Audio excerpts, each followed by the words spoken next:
Okay, let's get going.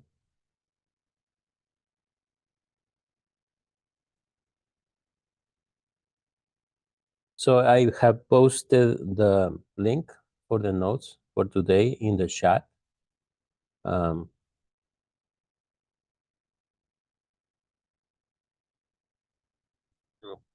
and escape.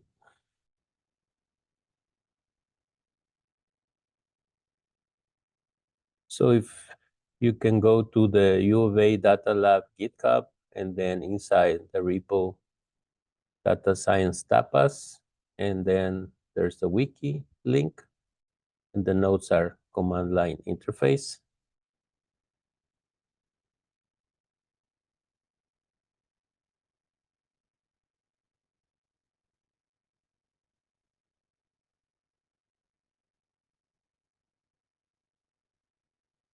We're good?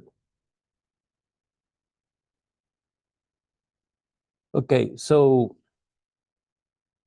why do we have to know about command line interface? Anyone has some experience that you want to share? Can we live without using command line interface?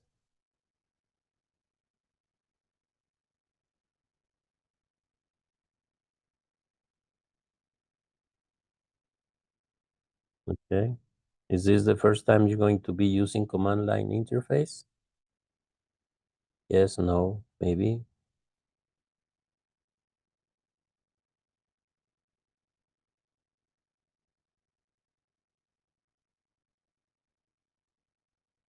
Okay.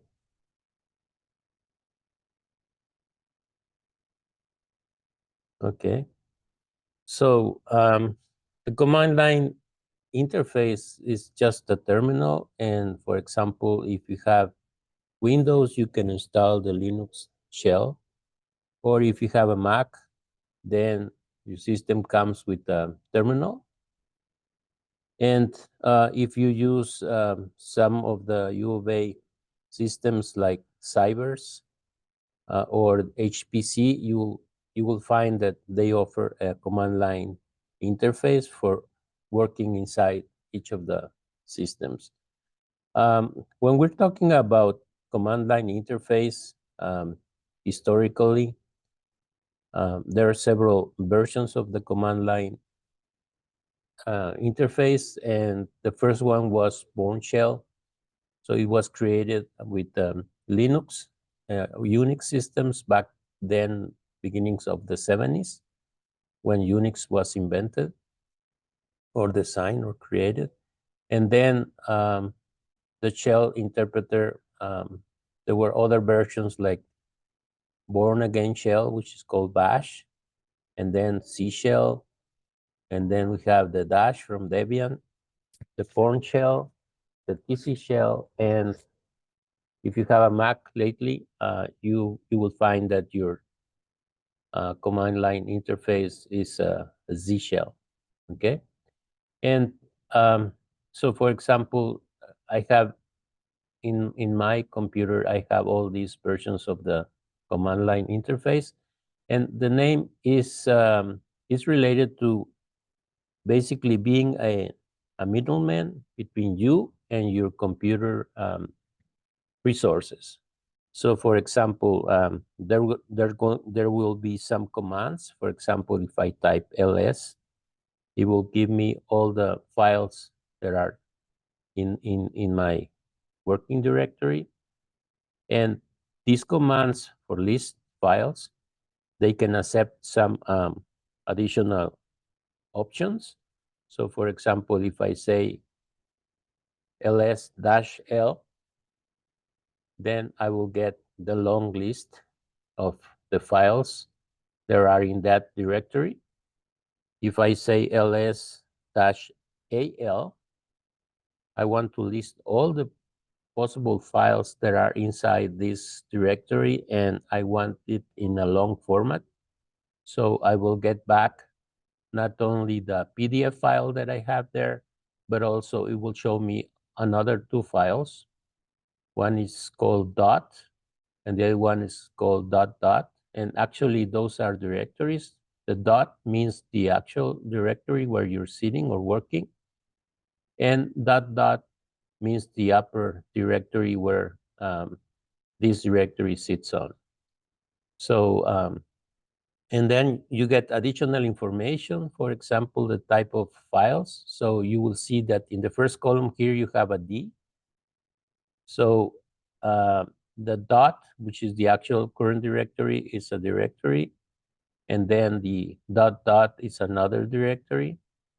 And then the file, a PDF file that is there, it has some, it's just a file, single file.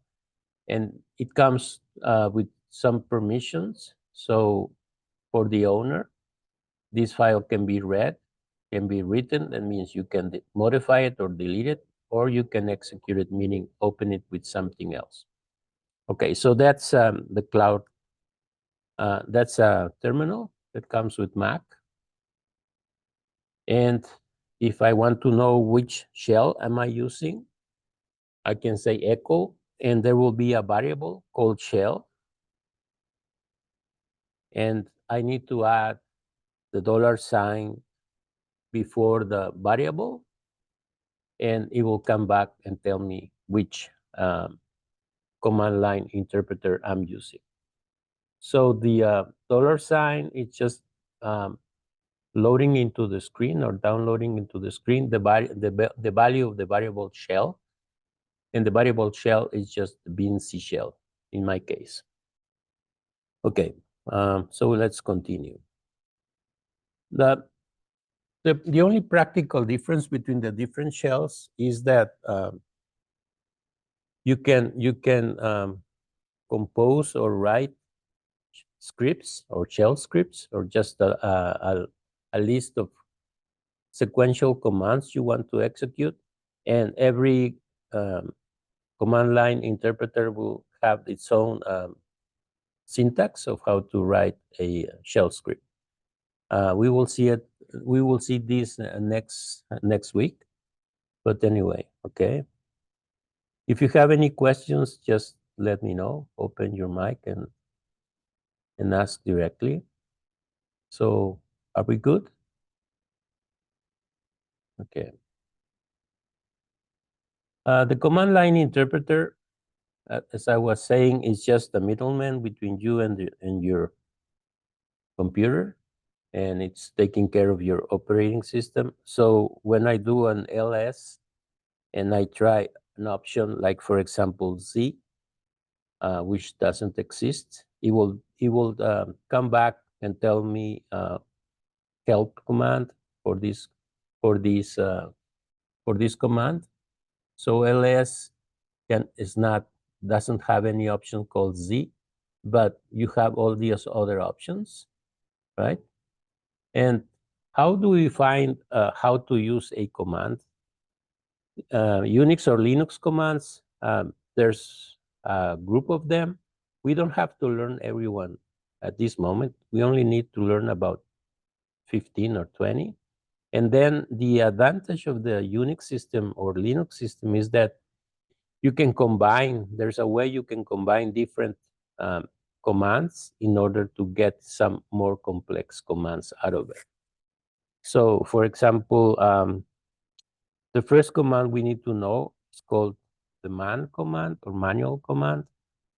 And those are the man pages. So usually a Unix or Linux system comes with the man pages. So if I say man ls, I'm asking the manuals for the ls command, and it will come back with the instructions how to use this command. So ls is just the list directory contents.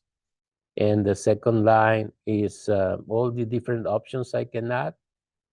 And then below that, there's a description of each option. So you don't have to know all the options. You just learn how to, for example, do the long lists, or just include everything with the -A. And then maybe you can add the group of the files or the owners. etc. So now, when we do a man, since the man page is very long, all the man pages are sent to another program which is called less or more, and you can see it's showing page by page, and you see there's the semicolon here. I mean the colon here at the end. And if I want to go to the next page, I can just press the space bar. The space bar will take me to the next page, space bar to the next page, space bar to the next page.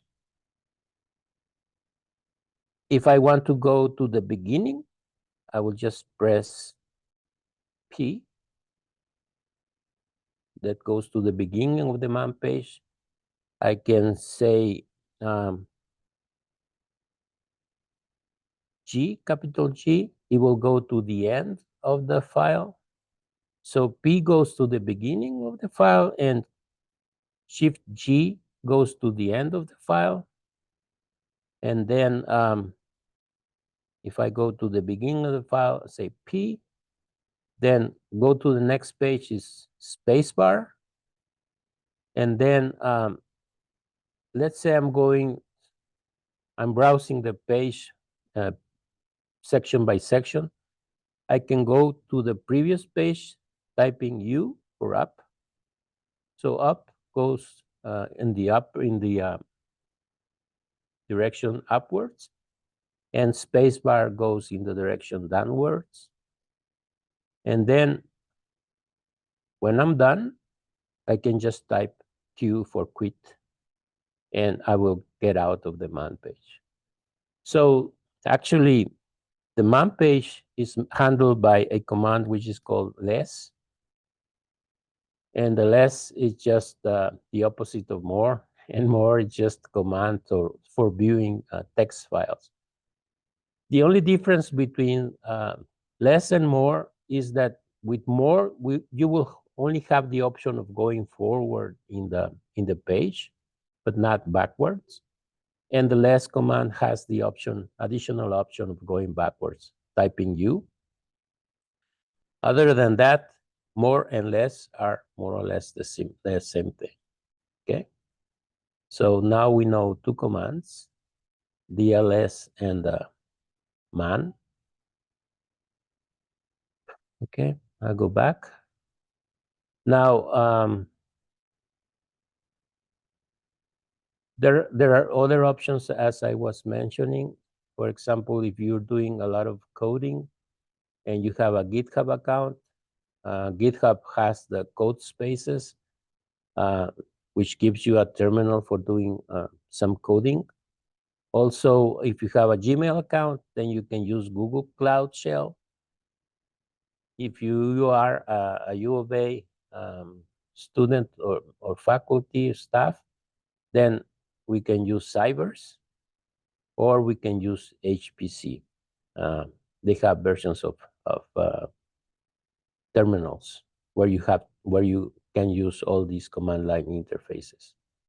Okay, so is someone in the audience doesn't have any terminal in their computer?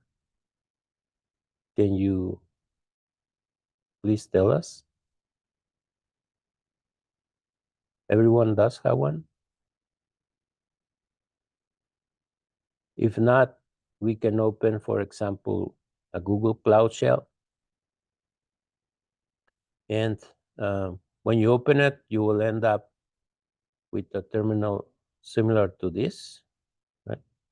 Okay, so let me go back and generate it again. Leave site. So Google Cloud Shell.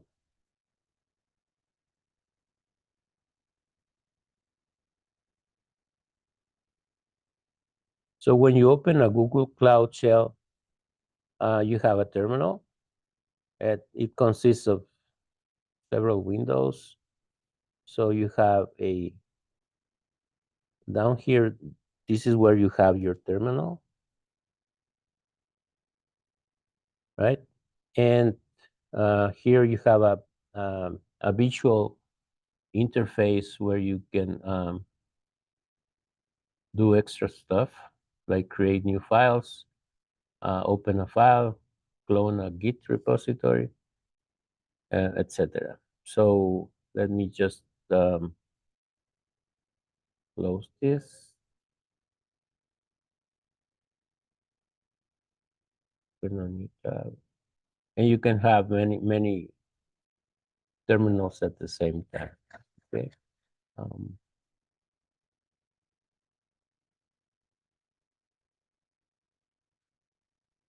okay. Let me go back. So you have one way of having a terminal. So let me see if I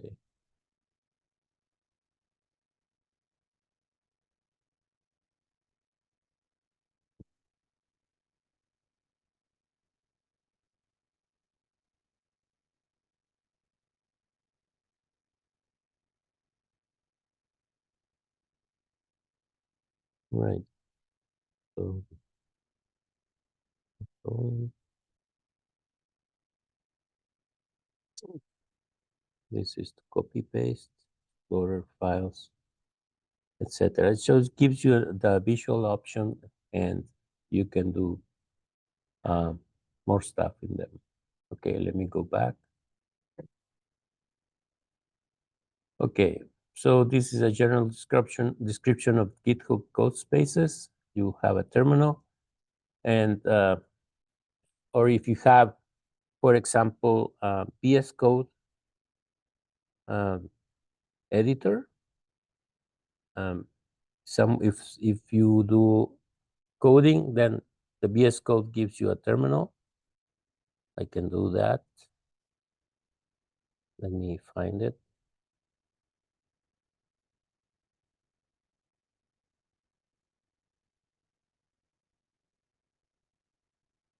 So VS Code or Visual Studio Code, um, it's Microsoft program for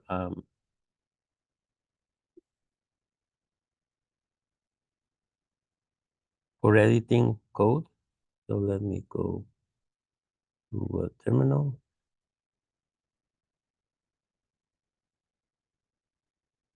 Let's see, where is it? File, new terminal.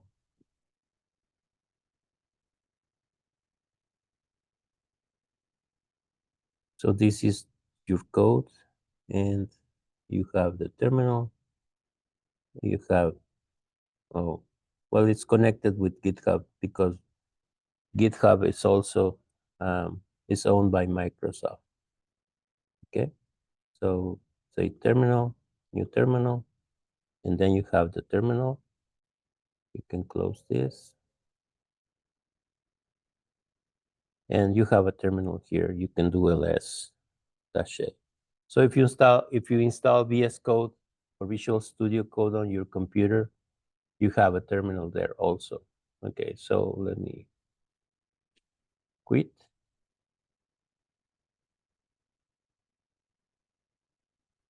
and go back. We just showed the Google Cloud Shell, another option. If you have a Savor account, you can go to Savors. How many of you do have a Savor account?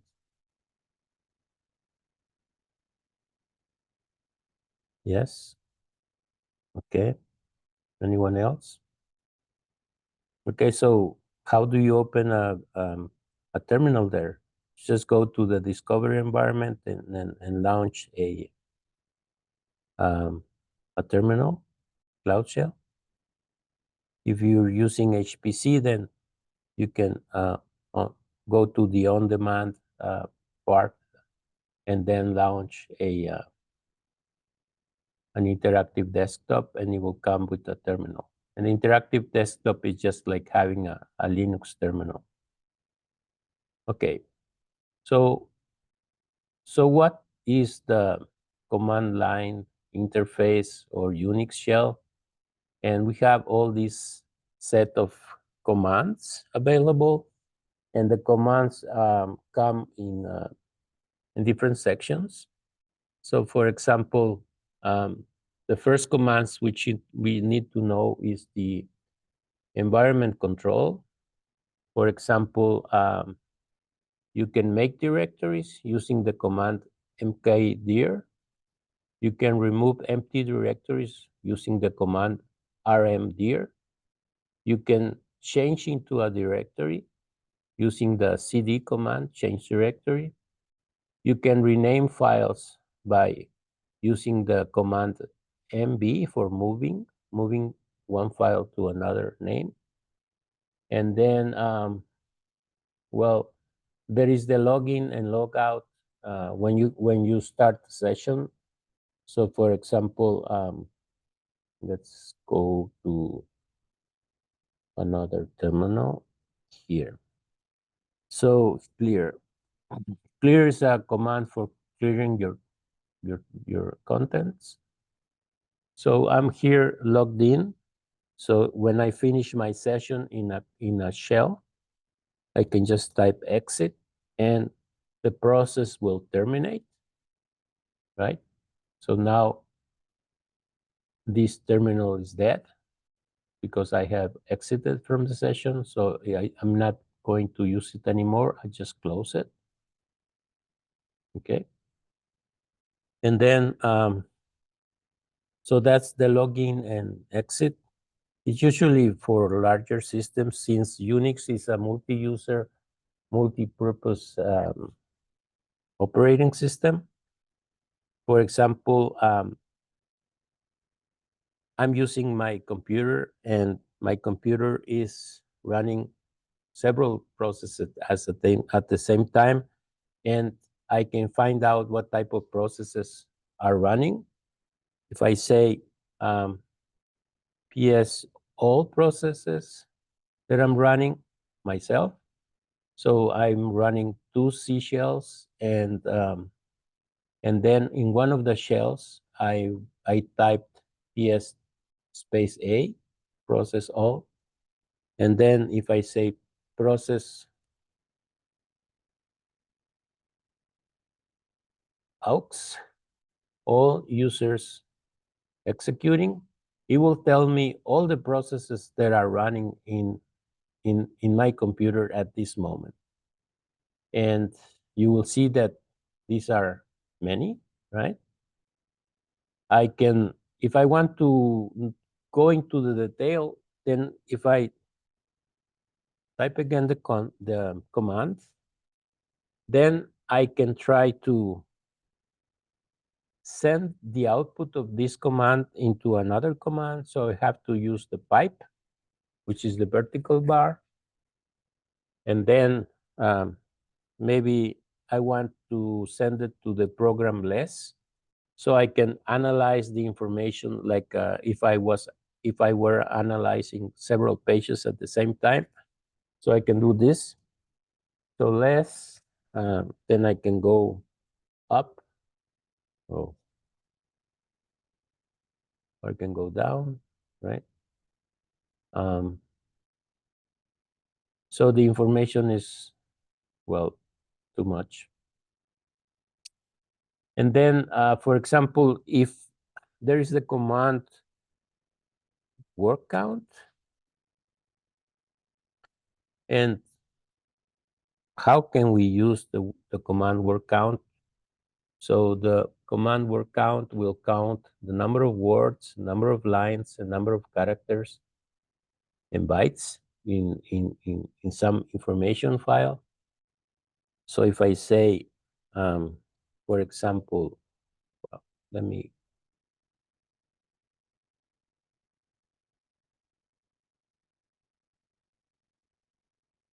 if I do this,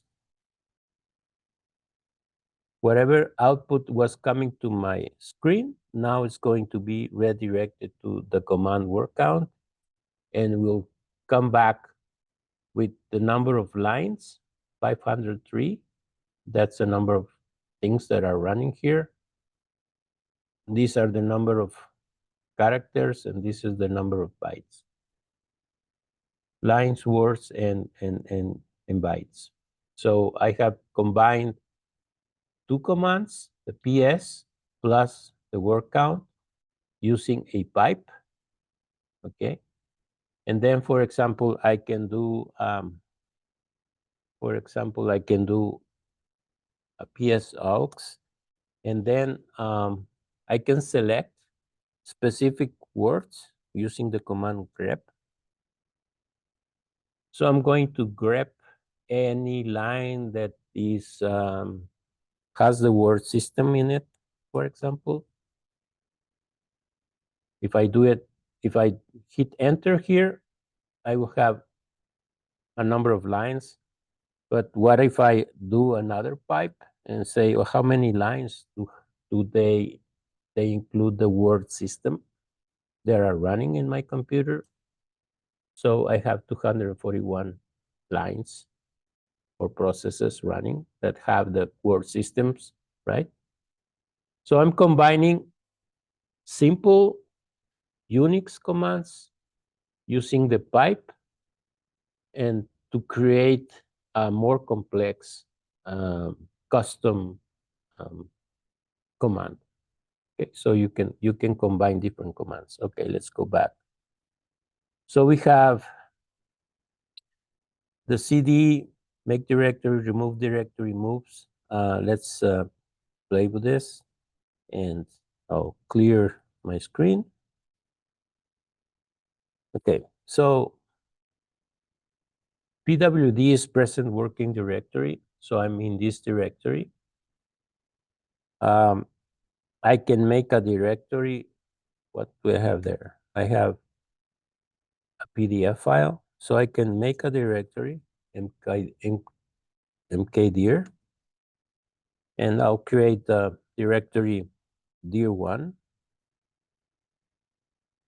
I can create not only one directory, but I can create several directories at the same time, doing it like this. And when I do an ls, now I will have dir1 and dir2 additional directories that there weren't there before. Then I will create a file using the command, the simple command cat. No, that's the simple command echo. So what does the command echo do?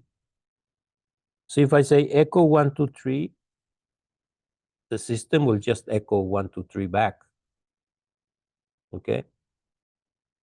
And if I say echo 1, 2, 3, I'm using the arrows to go to the previous commands. So the system, the command line interface is tracking all my previous commands, and you can go to your previous commands using the command history. So if I type history, enter, I get all the commands that I have typed in my session. Okay. And let's say I want to repeat the echo 1, 2, 3 command, but I don't want to type echo 1, 2, 3. So what I can do is exclamation, and then the number of line in my history. So 1043 is the line number where I type echo 1, 2, 3.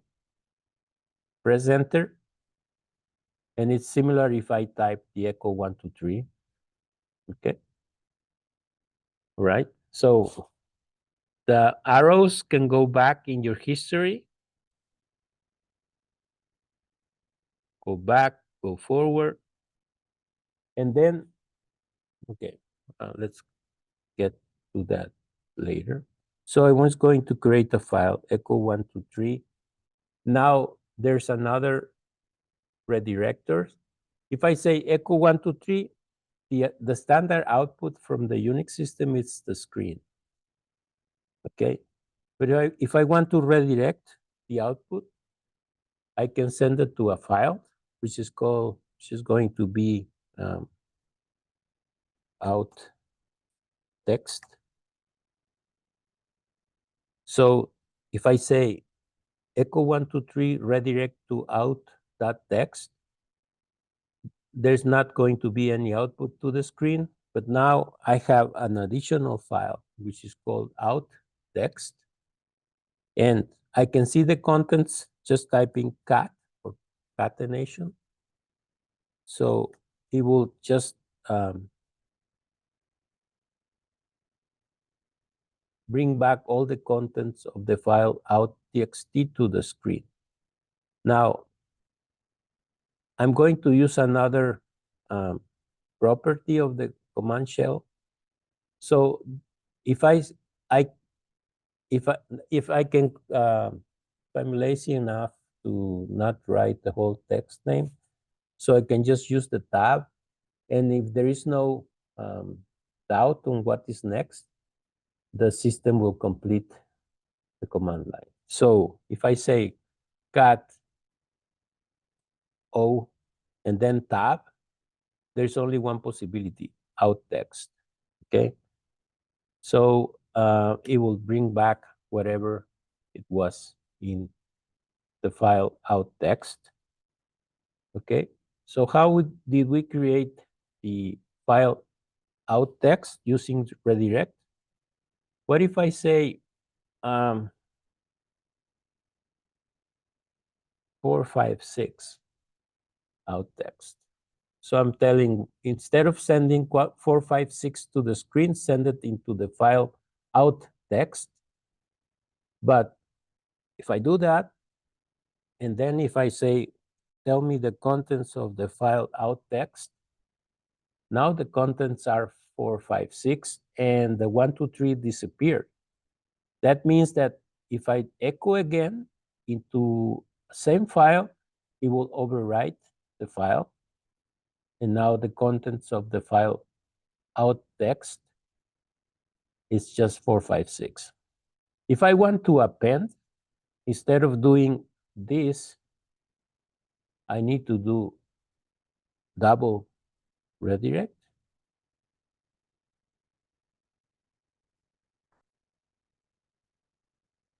So if I use a double redirect, what I'm going to be doing is just an appending. So if I say cat, now I have 2 lines of text, right? Any questions?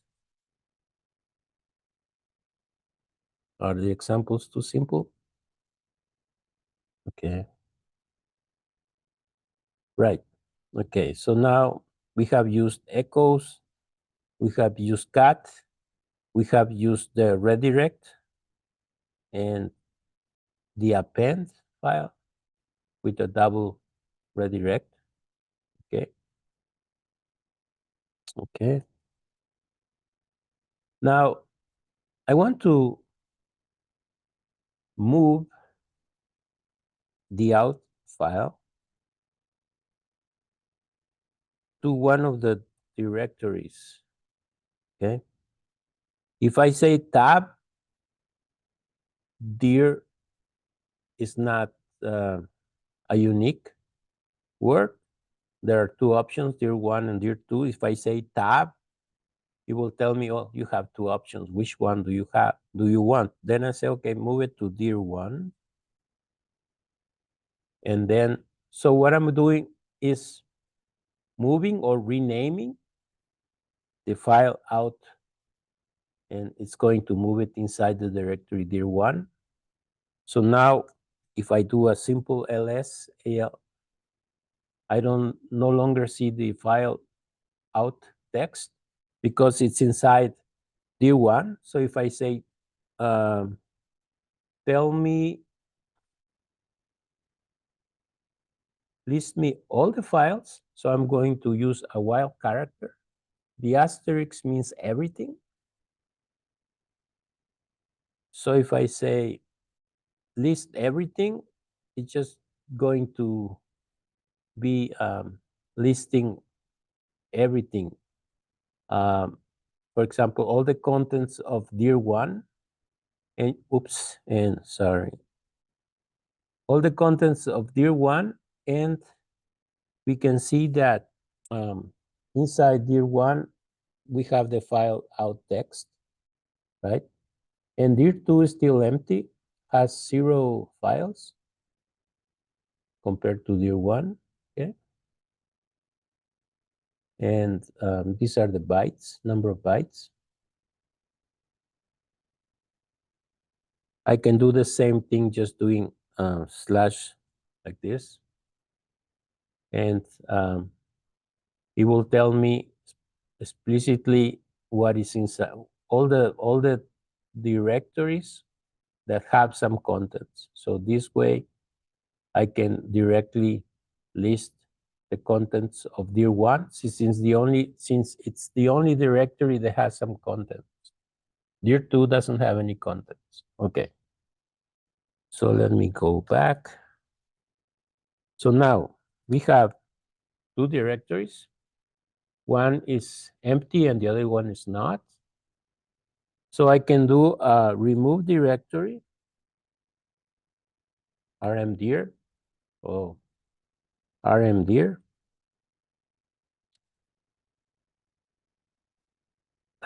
If I try to remove directory dir1, we know it has some file in it. It will complain that the directory is not empty. Okay, what if I want to remove directory 2? That one is empty, so we will just delete it. Now we don't have any second directory, right? One word of caution in Unix is when you tell the system, please remove this directory or this file, the system will just follow your instructions. If you later change your mind, there's no way to go back. So the file will just disappear when you remove it. And that's something that we have to be careful.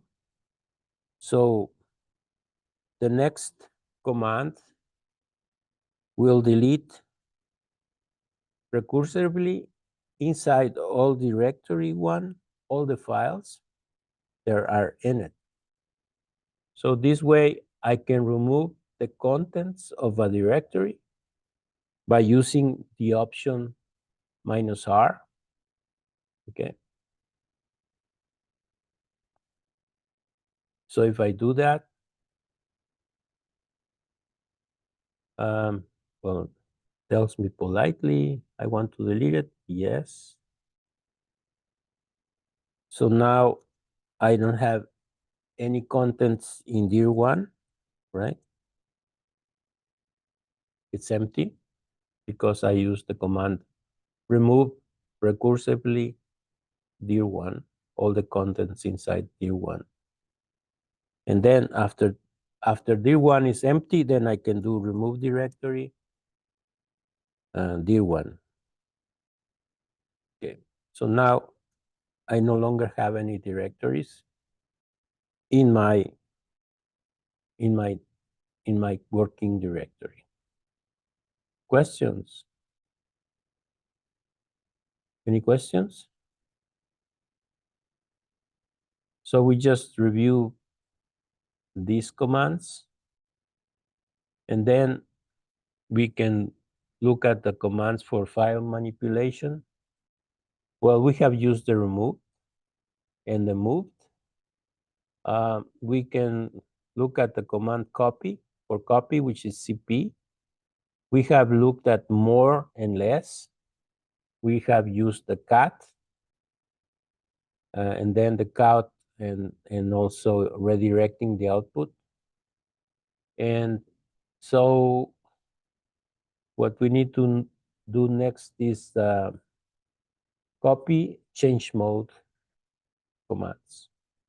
Okay. All right, so clear. So I don't have any, only have one file, PDF file. So let me copy this PDF file. I use the tab command to complete. I'm gonna copy that file into some copy PDF. So now I have two files, the original file and its copy, right? They have the same size, 1000, like 1.6 meg, right? Bless you. And those files are similar. They have the same size since one is a copy of the other one. And then, so that's the way of creating copies. Then I can simply, well, I can leave it like that. Okay. Now let's go to the permissions. And the permissions is done with the change mode. So let me create a file, which is called whatever, cat 123, and it's called out txt. So now I have three files, right? And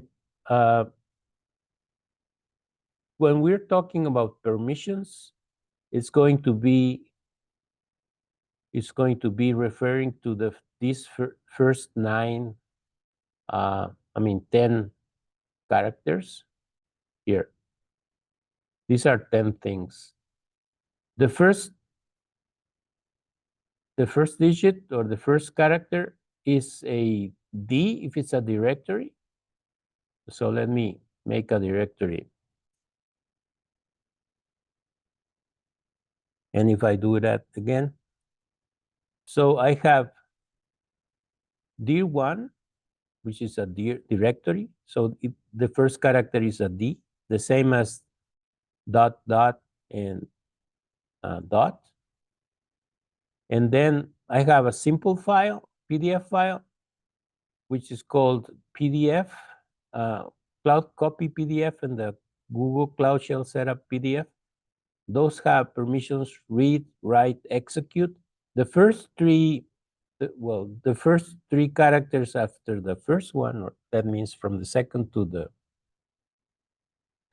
fourth, those are the owner's permission. So the owner of the copy file can read it, can read the PDF file, can modify the PDF file, or can execute the PDF file. That means open it.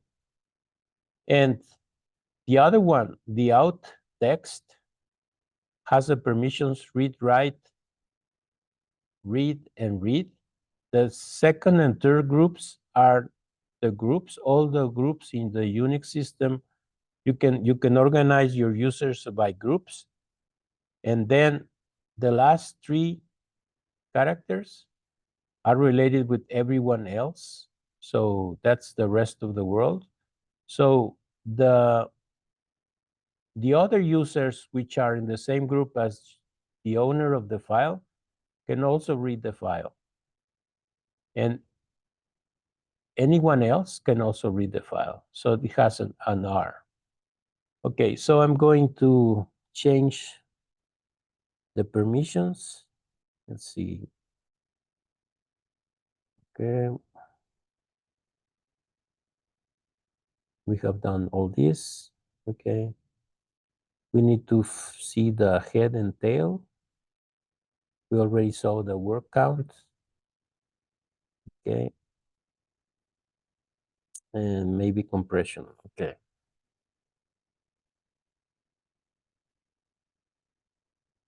So let's do that. Any questions?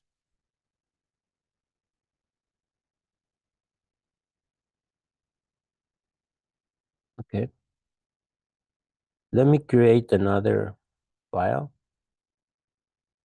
and call it out2 txt. And now I have two text files, one directory. I'm going to move the out files. Remember, asterisk means anything. So out asterisk dot txt is also out txt and out to txt. So I'm going to move those two files into the directory 1. So now everything is inside directory 1, right? Okay, so let's talk about compression or packing. In Unix, there is the command tar, and I can create a tar file, ask verbose, and give a file name. So I'm going to create a file called package 1. And since I'm using the command tar, the extension is tar, and I'm going to pack directory 1. Okay. So if I hit enter, now I will have an additional file which is called pack. And the contents of the pack, I can see the contents of the pack using the command tar again. But I will ask for the table contents of the file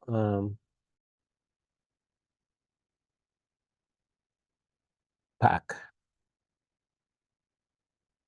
So I just changed one of the options into T.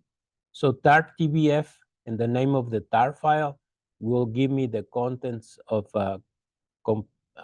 packaged. It's only packing, it's not compressing yet. So it just takes all the files inside a directory and packs everything, the directory and its contents, into a single file, which is now called pack.tar. Okay. And you can see the size of the pack.tar is 3072 bytes. Then I can compress the file. And it will depend on what compression algorithms or functions you have installed in your systems. One of those is, well, you can find out. You say which. To find out, for example, do I have gzip installed? Yes, I do. Do I have bzip too? Also, I have it. So gzip and bzip1, bzip2 are compression algorithms.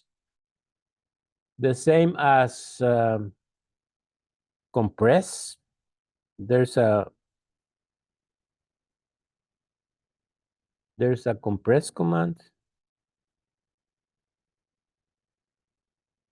okay, which is being compressed. So I have 3 options at least for compressing a file, meaning reducing the file size. So let me do gzip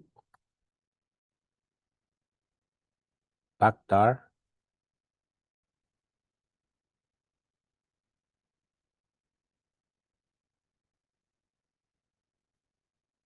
And if I do a ls, I have a packtar compress, right? And you can compare the size. So before the packtar or the package directory was 3072 bytes, I used the command gzip, and now it's went down to 180 bytes. So that's compressed, and since it's a text file, it has a lot of empty spaces, new lines, so you can compress the size of the file into a smaller file. If my tar file was composed only from binaries, a binary file cannot be compressed too much. since it's already optimized. So I have options for gzip, bzip2 to unzip the my zipped file. So I say gzip the name of the zipped file, but I can also do it using the command tar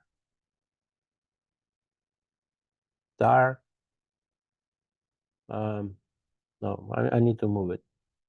I need make a directory, Control A, K, make a directory, a new directory.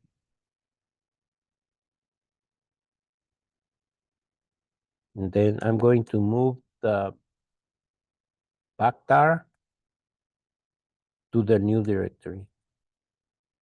And when I change to the new directory,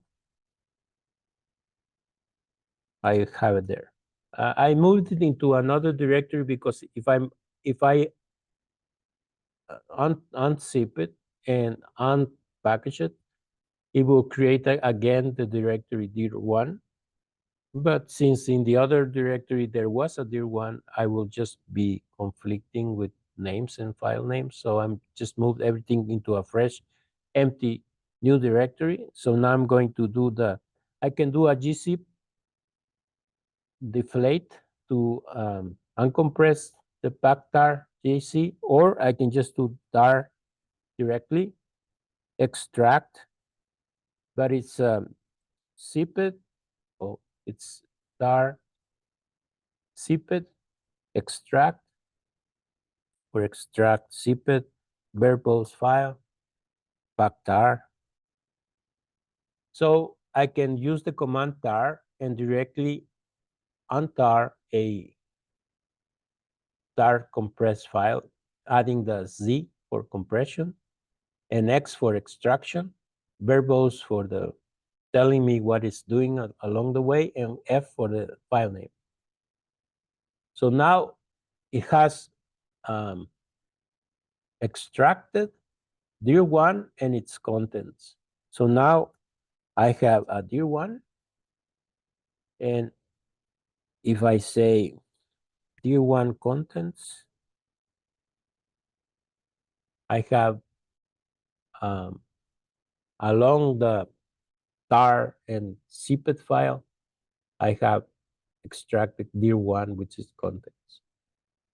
So that helps us to move files from one directory to another one, just packing every directory and all its contents into a packed file using tar command, and then we can compress. If I'm going to take those files using uh, uh, some USB memory, then I can just compress it.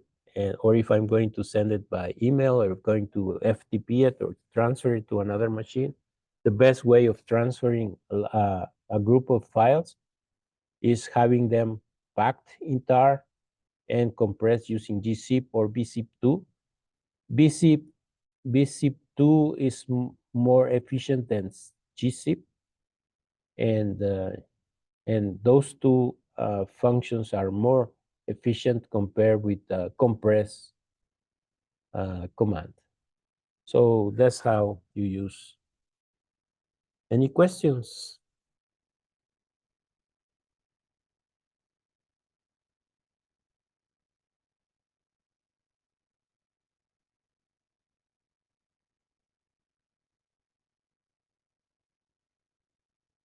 Yeah.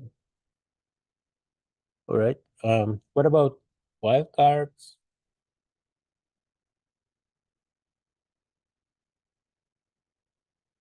Okay. So I told you that asterisk means everything.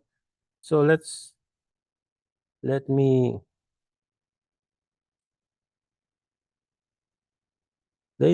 copy recursively dir1 and create a dir12.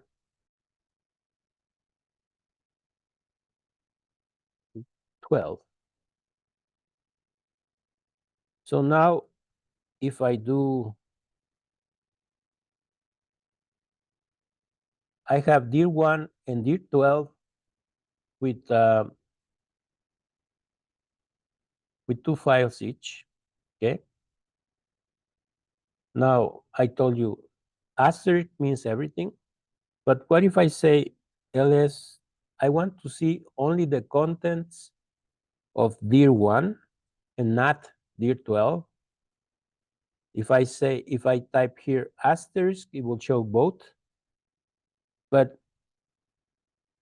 I want to list all the files of a directory that has the name dir and one more character. So I use the question mark, and the only directory that has 4 characters is dir 1. It didn't show the directory 12. Okay.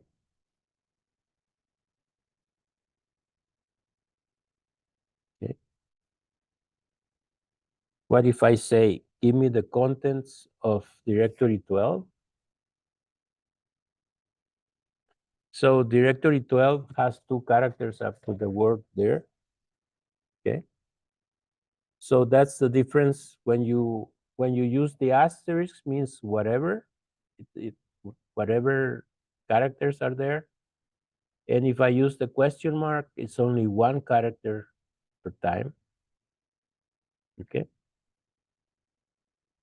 And then I told you about the dot and dot directories. And okay, how to every user has its own home directory, and how to navigate to directories. For example, if I go inside directory 12, I'm in the directory 12, present working directory, I can go up 1 level using cd dot dot. So I go up 1 level.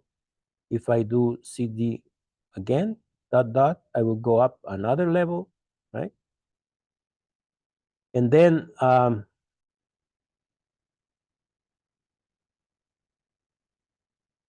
in that directory. I can do cd space dash. It will take me back to my previous working directory, which was inside the new directory, right?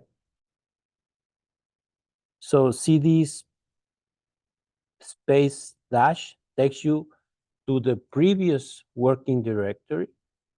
So I was in the Cloud Shell directory, and then I typed cd space dash. I went to the previous directory, which was new dir, and I do it again. I will go to the previous directory, which is now Cloud Shell. So cd space dash takes you back and forth between one directory and your previous immediately previous working directory. Okay. How can I go to my home directory? The home directory, you can see it has the tilde here. If I say echo $home, I'm asking, what is my home directory? My home directory is users Carlos. Okay. If I want to go to my home directory and wherever I am working, I can just type cd and use the tilde. It will take me to the home directory, users Carlos. If I say cd space dash, I will go to wherever I was before. And I will show you another way of going back to your home directory. Instead of typing cd tilde, you just type cd. And you're now, well, so if you type cd with nothing else, it will take you back to your home directory. Okay. Questions? Okay, we are running out of time. Okay. this is useful to know how to move your cursor um, in the command line. Okay, so that's like editing your command line. Okay, let me go back to an example. So let me type history. What do I have here? Let's say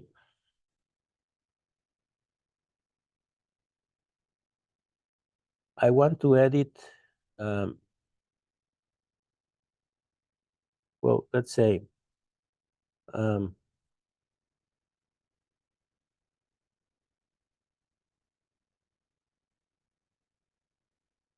okay. Let's say I want to change this command line. So historically, one of the first editors that was written when the C language was designed was Emacs. And Emacs had some way of moving your cursor. So Emacs commands Control B can take you back character by character, Control B, and then Control F, Control forward, goes character by character forward. And then Control A will go to the beginning of your command line, and Control E will take you to the end of the command line. Control A beginning, Control A end, Control B for backward, Control F for forward, okay? And then Escape B will go backwards word by word. Escape forward will go forward word by word. And then Control A goes to the beginning. Control K will delete everything to the right, well, starting with the cursor to the right. So now I have deleted, not deleted the whole line, but it went to a special buffer, one memory buffer. So I can say Control Y, yank, and it will get back whatever I use the kill command. Okay. So those are commands which are useful to know how to edit your line. Okay, and I think this is the last part, if you allow me. It's the change mode. The change mode, you can use it in two different ways. So these are the permissions. The owner, the first one is just if it's a file or a directory. Then you have the owner, the group, and the others, and then the node number, the owner, the group of the owner, the size of the file, the timestamp, and the file name. So how do we change that? Well, we can change our own files. So let's say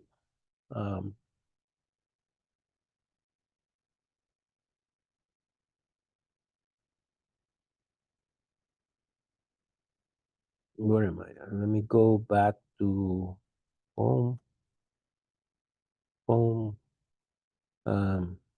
Where was I? UV data 7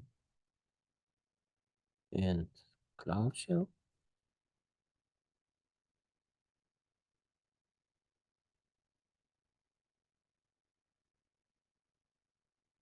Okay, so I'm back. I'm going to change the permissions. So let me say echo 1, 2, 3, 4. Gonna create a file called BBB text. Okay. And then, so you see, this is the permissions for the file. These are the permissions for the file BBB text. Okay.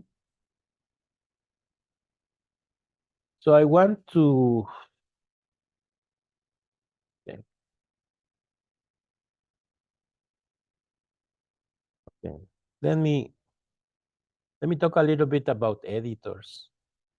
So your systems comes probably with Nano. Nano is an editor. I'm going to create a script file.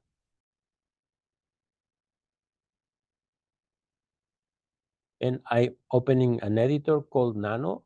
So I'm going to type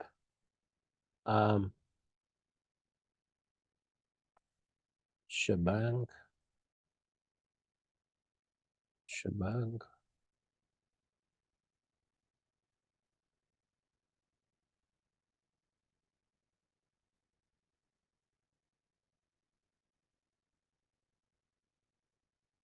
CLSL, echo,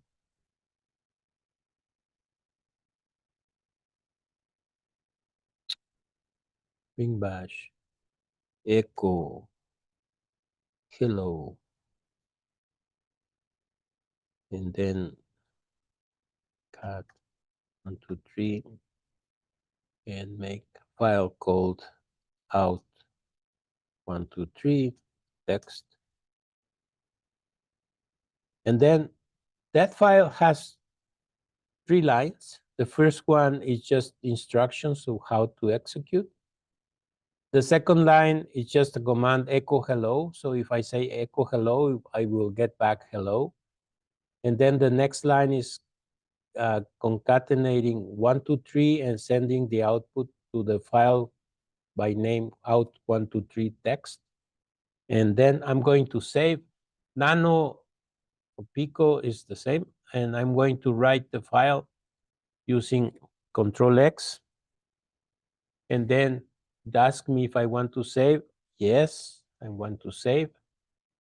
It's going to be called script, enter.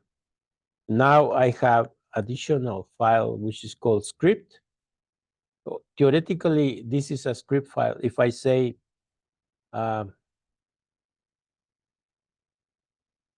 name of the script,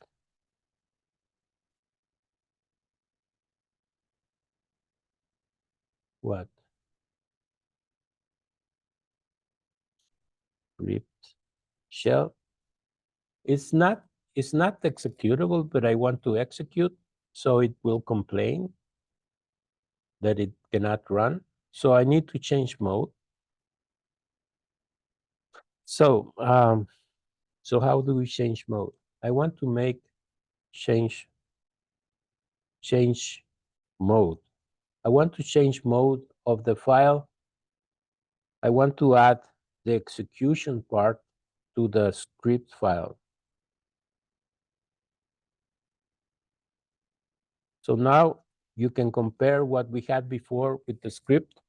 So now I have an X that I didn't have before. I only had read, write, read, read. And now is read, write, execute, write, read, execute, read, execute. So now I can type the script. Okay. And it's doing what I asked him to do, except some error that didn't create the file. Yeah, I did out 1, 2, 3 text. But it's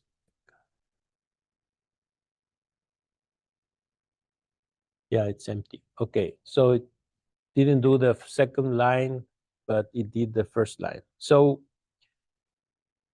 we have created a script, which a list of commands that I want to do automatically. Then I need to change the mode into executable for the file script shell. And then I can run the script shell and it will execute the command. The commands that are listed there. And this is the contents of the script shell. Okay. Okay. let's stop here. Next week, we will do some shell programming. Well, Brenda is going to help us um, write some scripts. And scripts are very useful when we're doing repeatedly tasks. So we can automate tasks by writing scripts. And that's going to be the topic of next week. All right. Any questions? Okay. Jobs. We can do that later. All right.